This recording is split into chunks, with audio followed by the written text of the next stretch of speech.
अस्सलामुअलैकुम। उम्मीद करता हूँ इकबाल के शाहीन बिल्कुल ठीक-ठाक होंगे, है ना बच्चों? मेरा नाम है Mohammad Naveed and you people are warmly welcome to our YouTube channel fast institute degree.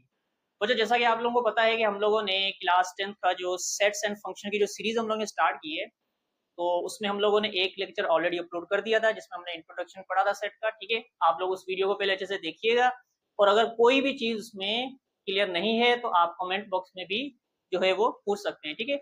और आज जो हमने सेकंड लेक्चर में पढ़ना है, कुछ इंपॉर्टेंट सेट्स पढ़ने हैं। बेसिक हमारा पर्पस जो है वो मेन ये है कि हमने इसमें प्राइम और कंपोजिट नंबर्स को पढ़ना है, लेकिन साथ में हम नेचुरल नंबर से हर चीज़ स्टार्ट करेंगे। तो आप लोगों ने बने रहना इस वीडियो में। सबसे पहला सेट हम स्टार्ट करते हैं।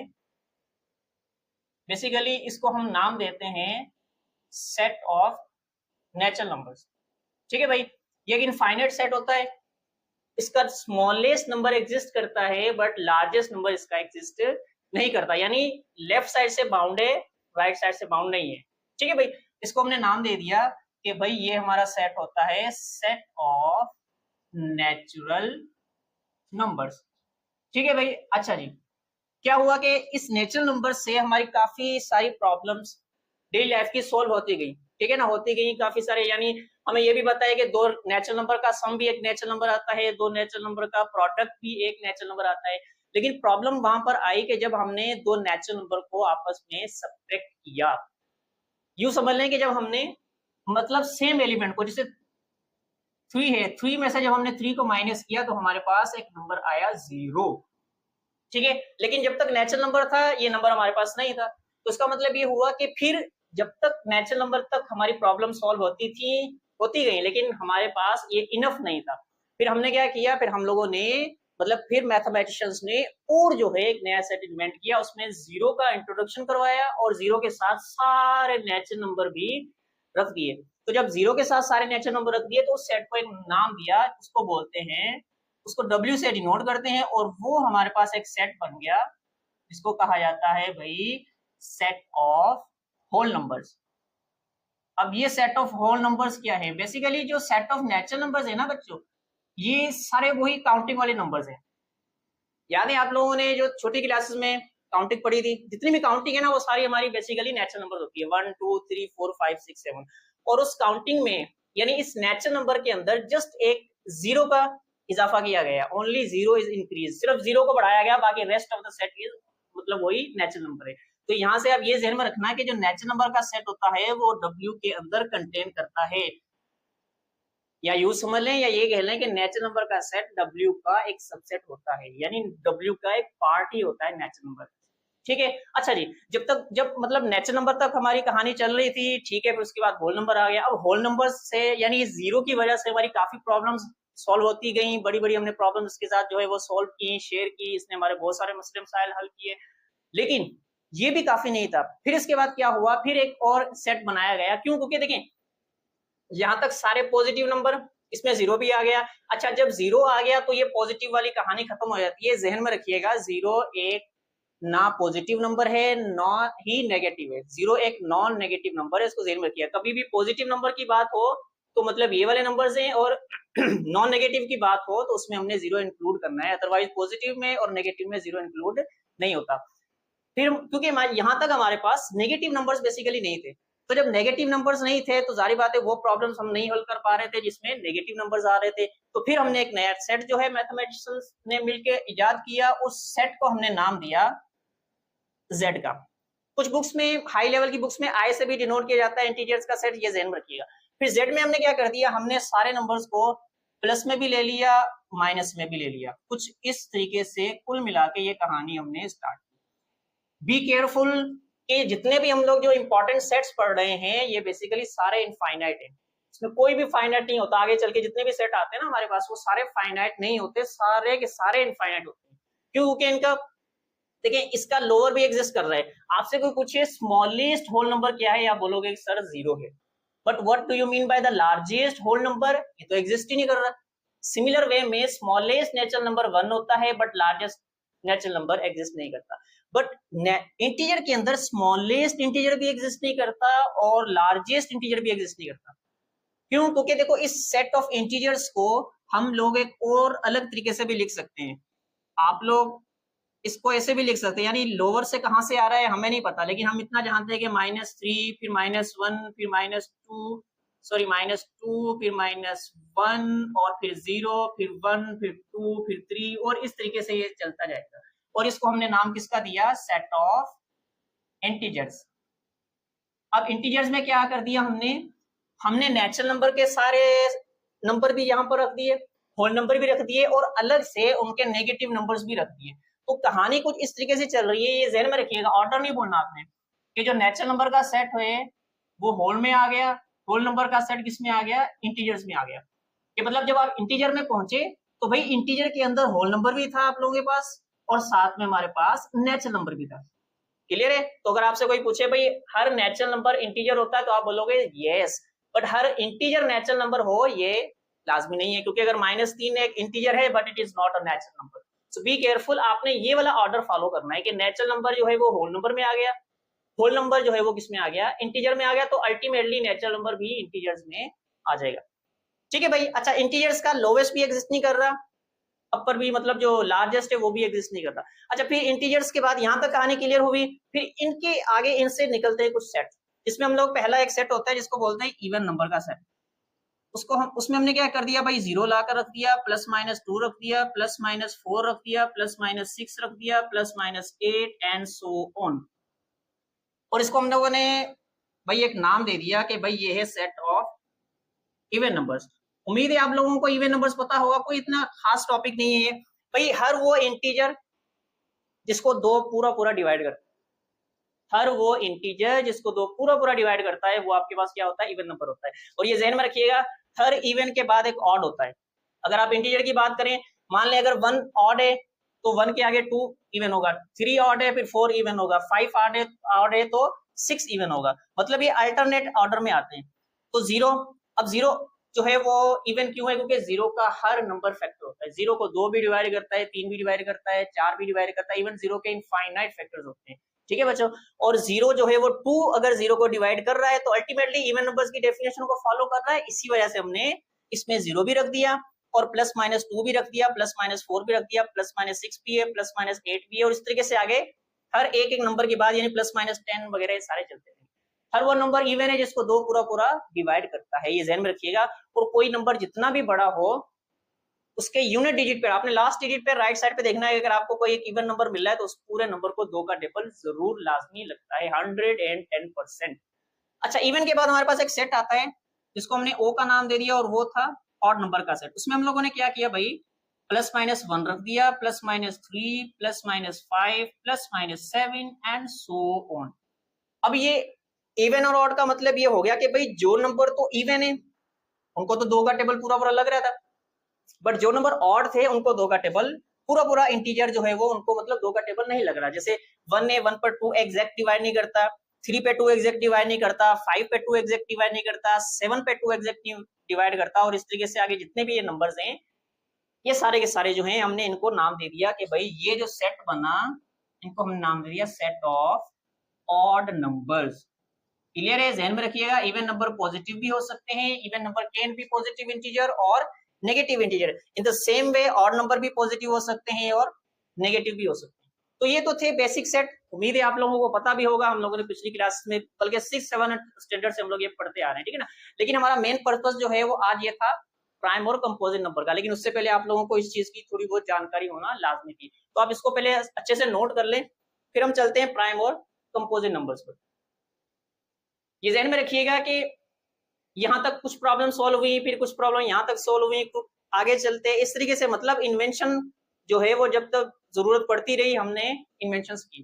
ठीक है भाई, अगर एक चीज के साथ काम चल रहा था तो इन्वेंशंस की जरूरत नहीं पड़ी, लेकिन हमारी प्रॉब्लम्स आपको पता है दुनिया के मसले मसाइल तो खत्म ही नहीं होते, तो इसी वजह से ये चीजें भी चलती गई।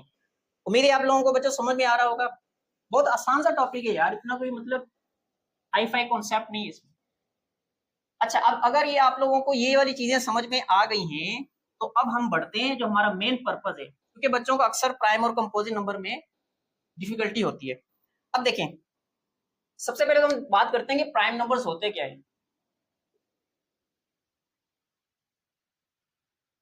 प्राइम नंबर्स देखिए, प्राइम नंबर्स की बेसिकली हमें छोटी क्लासेस में अक्सर क्या होता है कि हमें ये पढ़ाया जाता है कि भाई कोई भी नंबर इसको खुद का टेबल लगे वो प्राइम होता है। क्या होता है भाई, कोई भी ऐसा नंबर जिसको basically prime number non negative होते हैं, ये मतलब नेगेटिव नहीं होते, सारे पॉजिटिव ही होते हैं। तो कोई भी नंबर जिसको खुद का ही टेबल लगे, यानी वही नंबर अपने आप का फैक्टर हो, तो उसको हम प्राइम नंबर कहते हैं। लेकिन ये डेफिनेशन आपकी कितने हद तक सही है ये भी आपको जानना जरूरी है बेटा। खाली ये डेफिनेशन नहीं है, ये it is not the exact definition of prime numbers. ये प्राइम नंबर्स की डेफिनेशन नहीं है। आप लोगों ने इसको पढ़ा है या हमने भी पढ़ा है, वो एक अलग चीज है, that is a different question. But वो एग्जैक्ट इसकी डेफिनेशन है। इसकी एग्जैक्ट डेफिनेशन ये होती है भाई, दुनिया का कोई भी पॉजिटिव नंबर, या मैं पॉजिटिव नंबर लिख लूं या पॉजिटिव इंटीजर मान लें आप, ठीक है, which has exactly two factors. भाई जिस भी पॉजिटिव इंटीजर के एग्जैक्टली दो फैक्टर्स होंगे ना, वही नंबर प्राइम कहलाता है। Positive integer which has exactly two factors, वो आपका प्राइम नंबर होता है। जैसे मिसाल के तौर पर 2 हमने प्राइम नंबर क्यों माना, क्योंकि आप जानते हैं कि हर नंबर का 1 फैक्टर होता है, ऑब्वियस ही बात है। और फिर 2 खुद अपने आप में फैक्टर है। इसके 2 ही एग्जैक्ट फैक्टर हैं। एग्जैक्ट का मैंने वर्ड यूज किया है बेटा, ये ध्यान में रखना है। एग्जैक्ट मतलब एग्जैक्ट, यानी आगे पीछे नहीं होना चाहिए, ना 2 से ज्यादा ना 2 से कम। तो 2 का मतलब 2 के फैक्टर कितने, 2 ही है। अच्छा, इसलिए हमने 2 को प्राइम माना। 3 के फैक्टर भी 2 हैं भाई, एक 3 को अपना खुद का टेबल लगता है, और एक 1 3 का फैक्टर होता है। सिमिलर वे में 5 वो एक प्राइम नंबर है, बिकॉज 5 के एक 1 फैक्टर होता है, एक अपने आप में 5 है। अच्छा, 7 अगर प्राइम है तो ये 1 है और ये 7। अब देखिए वो डेफिनेशन अपनी हद तक सही है कि भाई जिस नंबर को खुद का टेबल लगे प्राइम है। लेकिन जब क्वेश्चन आपने अपनी बुक्स में देखा होगा, हर जगह पर सबसे पहले ये लिखा होता है कि 1 is neither prime nor composite. Now what does it mean, इसका मतलब फिर क्या है कि 1, भाई 1 को भी तो खुद का टेबल लगता है ना, वो प्राइम क्यों नहीं है, क्योंकि उसके 2 फैक्टर नहीं होते भैया। 1 का फैक्टर 1 नहीं होता है। अगर 1 के 2 फैक्टर होते तो वो भी इस डेफिनेशन को फॉलो करता, उसको आज दुनिया प्राइम नंबर कहती। लेकिन 1 के 2 फैक्टर नहीं है, 1 तो 1 का फैक्टर ही खुद होता है। 1 के अलावा कोई फैक्टर ही नहीं है, इसी वजह से 1 प्राइम नहीं है। क्योंकि देखिए ये 1 है ना, 1 का सिर्फ एक ही फैक्टर है, दूसरा फैक्टर इसका है ही नहीं। आज तक दूसरा फैक्टर इसका नहीं मिला, इसी वजह से इसको प्राइम नंबर की दुनिया से बाहर निकाला है। तो क्लियर है। तो ये डेफिनेशन आपने यूज करनी है कि भाई कोई भी पॉजिटिव इंटीजर जिसके एग्जैक्ट 2 फैक्टर्स होंगे उसी को ही प्राइम नंबर कहा जाता है। ठीक है ना। तो ये चीज आप लोगों ने बैठा लेनी अपने जहन में कि ये इसकी डेफिनेशन है, कोई भी पॉजिटिव इंटीजर भाई जिसके 2 एग्जैक्ट फैक्टर हो उसको हम क्या कहते हैं, प्राइम नंबर्स कहते हैं। तो ये जहन में रखना। 1 मैं इधर लिख देता हूं, 1 is not a prime number, कि भाई एक जो है ना 1, वो एक प्राइम नंबर नहीं है। उम्मीद है आपको समझ में आई होगी। इस तरीके से और भी नंबर चलते हैं। तो मतलब ये जो जितने भी प्राइम नंबर्स थे ना भाई, इनको हमने एक सेट में रख दिया और उसको पी का नाम दे दिया। और उसपे क्या क्या आ गया भाई, एक 2 आ गया, एक 3 है, एक 5 है, एक 7 है, एक 11 है, 13 और 14 15 16 17 है, फिर 19 है, और सो ऑन। उस तरह की दुनिया में बड़ी पड़ी है दुनिया प्राइम नंबर्स। ठीक है ना। और ये ध्यान में रखना, जो प्राइम नंबर का सेट होता है वो नेचुरल नंबर का सबसेट होता है। मींस नेचुरल नंबर से ही प्राइम नंबर बनते हैं। तो अल्टीमेटली अगर नेचुरल नंबर में से है तो होल नंबर का भी सबसेट होगा, होल नंबर का है तो इंटीजर का भी सबसेट होगा। बट प्रायोरिटी ये दी जाती है कि नेचुरल नंबर का ज्यादा क्वेश्चन आता है कि प्राइम नंबर क्या है, नेचुरल नंबर में कंटेन करता है। कंटेन करना समझ लें या सबसेट समझ लें, दोनों स्टेटमेंट इक्विवेलेंट है। उम्मीद है आपको समझ में आएगी। मैं 1 वाली बात फिर से समझा जाता हूँ भाई। 1 प्राइम नंबर इसलिए नहीं है बच्चों के 1 के एग्जैक्ट 2 फैक्टर्स नहीं होते। 1 का फकत एक ही फैक्टर है जो 1 खुद है, इसलिए 1 प्राइम फैक्टर नहीं है, मतलब वो प्राइम नंबर नहीं है। बाकी जितने भी नंबर हैं 2 3 5 7, इनके एग्जैक्ट 2 फैक्टर्स होते हैं, इसलिए हम इनको प्राइम नंबर्स मानते हैं। उम्मीद है आपको ये समझ में आया होगा। इसको लिख लें। अब यानी इन प्राइम नंबर से जो सेट बना उसको हमने किसका नाम दे दिया, इसको भी आप यहाँ पर नोट कर लीजिएगा। ये बेसिकली बन गया सेट ऑफ प्राइम नंबर्स। ठीक है भाईजान, ये सेट ऑफ प्राइम नंबर्स बन गया। अच्छा, इसके बाद पहले इसको नोट कर लें, फिर हम आते हैं हमारा लास्ट टॉपिक है कंपोजिट नंबर, वो भी इंपॉर्टेंट है। चले भाई, प्राइम नंबर्स तक की कहानी ये कह रही थी कि भाई एग्जैक्ट 2 फैक्टर्स होने चाहिए। तो फिर कंपोजिट नंबर में क्या होगा। अब कंपोजिट नंबर की सिंपल डेफिनेशन ये है कि भाई वो नंबर जो प्राइम नहीं है वो कंपोजिट है, बस बात खत्म। यानी कोई भी पॉजिटिव इंटीजर जो प्राइम नहीं है ना वो कंपोजिट है। यानी इसकी आप यूं समझ लें, composite numbers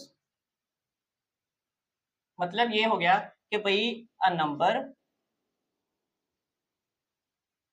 which is not prime, is not prime के भाई कोई भी नंबर जो प्राइम नहीं है वो क्या है, कॉल्ड अ कंपोजिट नंबर, उसको हम कंपोजिट नंबर बोलते हैं।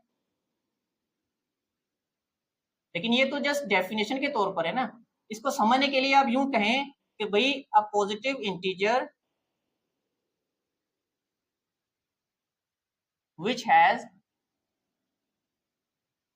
more than 2 फैक्टर्स, भाई जिसके 2 से ज्यादा फैक्टर्स हैं, factors are is called a composite number. कि भाई कोई भी पॉजिटिव इंटीजर जिसके 2 से ज्यादा फैक्टर्स हैं वो हमारे पास क्या होता है, अ positive integer which has more than 2 factors is called a composite number। Simple सी बात है, प्राइम नहीं तो कंपोजिट है, यानी 2 से ज्यादा फैक्टर्स हो। बट अब ये देखें, ये भी डेफिनेशन है, इसमें भी अभी still we have to need something else because it is not the complete definition of composite number. अब जैसे देखें 2 से ज्यादा फैक्टर्स किस किस के, भाई 1 को तो हमने निकाल दिया, 1 अब जब 1 प्राइम नंबर भी नहीं है, 1 कंपोजिट भी नहीं है, जेड में रखिए। क्यों? क्योंकि 1 के एक तो 2 फैक्टर नहीं है, इसी वजह से प्राइम नंबर ने उसको बाय बाय बोल दी। अच्छा 1 के 2 से ज्यादा फैक्टर भी नहीं है तो कंपोजिट ने भी इसको हाई नहीं किया, तो मतलब 1 is neither prime nor composite. अच्छा फिर 2 3 तो वैसे प्राइम है, तो हमारे सामने जो कहानी है ना बेसिकली वो 4 से स्टार्ट होती है। क्यों? क्योंकि आपको पता है 4 के एक तो 1 होता है, एक 2 होता है और एक 4 अपने आप में इसका फैक्टर होता है। अच्छा फिर 6 पे आ जाए तो 6 का इसका एक 1 फैक्टर होता है, फिर इसका 2 फैक्टर भी होता है, इसका 3 भी फैक्टर होता है, इसका 6 अपने आप में फैक्टर। फैक्टर का मतलब ये कि भाई जिनको इसके पूरे पूरा टेबल लगते हैं, आई समझ। अच्छा फिर 7 नहीं है तो 8 पर आ जाए, 8 को 1 का टेबल लगता है यानी 1 इसका फैक्टर है, 2 इसका फैक्टर है, 4 इसका फैक्टर है, 8 इसका फैक्टर है। तो मतलब इस तरीके से ये कहानी चलती जाएगी। क्लियर है? क्योंकि देखिए आपके सामने इसके 3 फैक्टर्स, इसके 4 हैं, इसके भी 4 हैं, आगे और भी जैसे 10 से 12 हैं, उनके किसी के 4 होते हैं, किसी के 5, कुछ भी है, मतलब 2 से ज्यादा होना चाहिए। Our purpose is to learn that a number is composite if it has more than 2 factors. ठीक है भाई। लेकिन अब बात करते हैं 0 की। भाई देखो जैसे 1 को हमने प्राइम और कंपोजिट नहीं माना, पर्टिकुलर उसकी डेफिनेशंस थी, हमने उसकी बात कर ली। अब 0 प्राइम क्यों नहीं है? बहुत सिंपल है, आपको पता नहीं क्योंकि 0 के 2 एक से ज्यादा मतलब 2 से ज्यादा फैक्टर्स हैं। 0 का मैंने आपको पहले ही बताया था कि 0 का बेटा हर नंबर 0 का फैक्टर है, ठीक है ना। इस वजह से 2 से ज्यादा फैक्टर हो गए तो मतलब प्राइम की दुनिया से तो वो चला गया बाहर। लेकिन कंपोजिट क्यों नहीं है? हालांकि हमने यहाँ पर लिखा है भाई कोई भी इंटीजर। अच्छा पहली चीज तो ये कि पॉजिटिव इंटीजर, अगर आप पॉजिटिव इंटीजर ना भी लिखो ना, आप खाली इंटीजर लिख दो तो भी ये डेफिनेशन वैलिड है।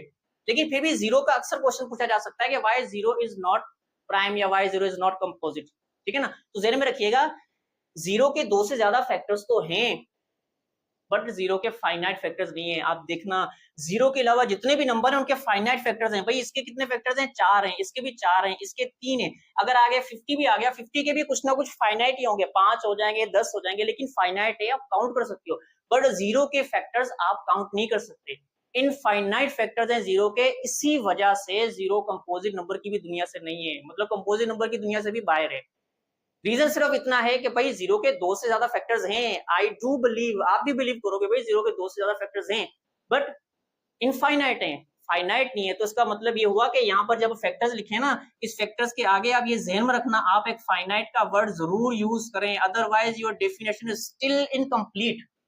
If you want to make your definition complete then you have to need another word which you have to use, finite। इस फैक्टर्स में फाइनाइट का वर्ड आपने यूज करना है कि भाई अगर आपके पास फैक्टर्स 2 से ज्यादा हैं बट वो फाइनाइट हैं, मान लो 100 भी भाई 100 है ना बेटा, 100 के भी जितने भी फैक्टर्स होंगे, 10 हैं, 15 हैं, 20 जितने भी हैं, मुझे आई एम नॉट इंटरेस्टेड कि भाई उसके कितने फैक्टर्स हैं, ठीक है ना। हमारा पर्पस ये नहीं कि कितने फैक्टर, हम जानते हैं बहुत सारे फैक्टर्स हैं, लेकिन क्या है, फाइनाइट है।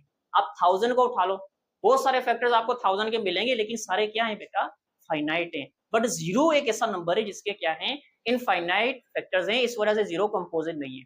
तो अल्टीमेटली 2 स्टेटमेंट आप ये ध्यान में रखना कि 0 एंड 1 आर नाइदर प्राइम, ये ना तो प्राइम है, ठीक है, ना कंपोजिट। वैसे आप लोग ये ध्यान में रखिएगा, मैंने डेफिनेशन में पॉजिटिव का वर्ड जब यूज कर दिया था ना, तो 0 तो वैसे ही उस दुनिया से बाहर हो गया था, लेकिन समझाने के तौर पर आपसे ये क्वेश्चन कोई भी पूछ सकता है, या आपकी बुक में एज अ प्रूफ के तौर पे भी आ सकता है कि भाई 0 जो है वो अगर कंपोजिट नहीं है तो उसके पीछे क्या रीजन है। तो इस ध्यान में रखिएगा 0 और 1 जो है ना वो ना प्राइम होते हैं ना कंपोजिट होते हैं। उम्मीद करता हूँ बेटा आप लोगों को ये टॉपिक समझ में आया होगा। हमारा इस वीडियो का जो मेन पर्पज यही था, क्योंकि नेचुरल इंटीजर वो सारे आप लोगों को आते हैं, हम बहुत पहले से पढ़ते आ रहे हैं। प्राइम और कंपोजिट भी आप लोगों को उम्मीदें आते होंगे, लेकिन कुछ एक दो चीजें ऐसी थी जो न्यू थी वो हमने पढ़ी है। तो बहरहाल आप इसको अच्छे से नोट कर लीजिएगा। तो आज के वीडियो लेक्चर में हमारे पास गाइस इतना ही था। इंशाल्लाह नेक्स्ट वीडियो में हम कुछ जैसे रेशनल नंबर्स हैं, इररेशनल है, रियल नंबर की बात करेंगे, वो भी still a very important and confusing topic. तो तब तक के लिए आप लोग अपना ख्याल रखिएगा। अल्लाह।